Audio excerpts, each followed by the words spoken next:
Hello friends, सबसे पहले Google पे जीएसटी सर्च कर लेंगे। जीएसटी पोर्टल पे जाएंगे, देन लॉगिन कर लेंगे।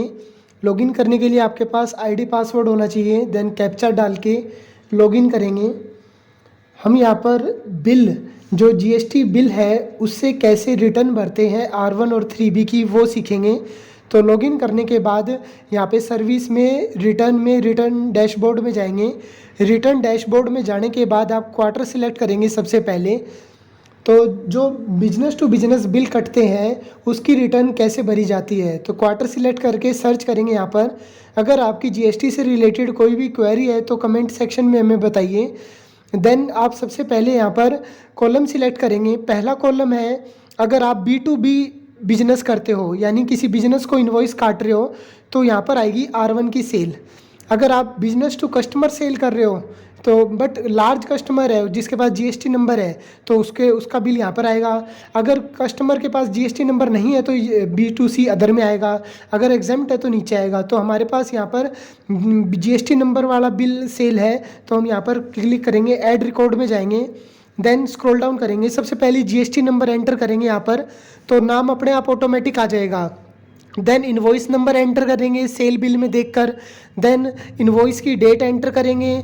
देन टोटल अमाउंट एंटर करेंगे। टोटल में यहाँ पर बेसिक वैल्यू प्लस जीएसटी सब आ जाता है। देन यहाँ पर सिलेक्ट कर लेंगे किस रेट की वैल्यू है, उस रेट के आगे आप अमाउंट पुट कर देंगे, अपने आप जीएसटी कैलकुलेट हो जाएगा। तो हमारा 12% वैल्यू है यहाँ पर, तो हमने 12% के आगे अमाउंट लिख दी, जीएसटी अपने आप आ गया। और यहाँ पर सेव कर लेंगे डाटा को। सेव करने के बाद अगर आपका सेम डाटा है, सेम पार्टी है, तो यहाँ पर फिर से इन्वॉइस नंबर नया आ जाएगा। हमने जीएसटी नंबर चेंज नहीं किया है यहाँ पर, तो इन्वॉइस नंबर आ जाएगा, डेट आ जाएगी, किस डेट को आपने सेल किया है, और टोटल वैल्यू आके यहाँ पर आप अमाउंट डाल देंगे।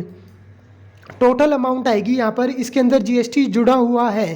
देन स्क्रॉल डाउन कर लेंगे, रेट फाइंड आउट कर लेंगे कि कौन से रेट की सेल की आपने, उस रेट के आगे अमाउंट लिख देंगे। देन इसमें जीएसटी नहीं जुड़ा हुआ, जो अमाउंट मैं अभी लिख रहा हूँ इसमें जीएसटी नहीं जुड़ा हुआ, जीएसटी अपने आप कैलकुलेट कर लेगा। देन सेव कर लेंगे। तो ये दो बिल एक ही पार्टी के सेव हो चुके हैं। ये दो बिल हमने एक ही पार्टी के एंटर कर दिए हैं। देन बैक कर लेंगे, आप यहाँ पर बैक कर लेंगे तो आपको ये रिकॉर्ड दिखा देगा। अगर उसके और भी बिल है सेम पार्टी के तो प्लस पे क्लिक कर लेंगे। अगर किसी और पार्टी के हैं तो ऐड रिकॉर्ड पे जाएंगे तो वहाँ पर हो जाएगा। देन रिफ़्रेश कर लेंगे, यहाँ पर आप देख सकते हो 2 रिकॉर्ड हमने चढ़ा दिए हैं। देन बैक कर लेंगे। बैक करने के बाद R1 की डिटेल हमने फिल कर दी है यहाँ पर प्रॉपर तरीके से। देन स्क्रॉल डाउन करके जनरेट समरी पे क्लिक करेंगे। जनरेट समरी होने के बाद रिफ़्रेश कर लेंगे एक बार। रिफ़्रेश करने के बाद आपकी R1 सबमिट हो गई है यहाँ पर। देन स्क्रॉल डाउन करेंगे सबसे नीचे। स्क्रॉल डाउन करने के बाद यहाँ पर आप प्रोसीड टू फाइल पे क्लिक करेंगे। प्रोसीड टू फाइल पे क्लिक करने के बाद देन आपकी स्टेटमेंट तैयार हो चुकी है कि कितने की सेल है आपकी, कितना जीएसटी है, कितना इनपुट है। तो ये आप आउटपुट। देन स्क्रॉल डाउन कर लेंगे, स्टेटमेंट चेक कर लीजिए आपने जो डिटेल फिल की है।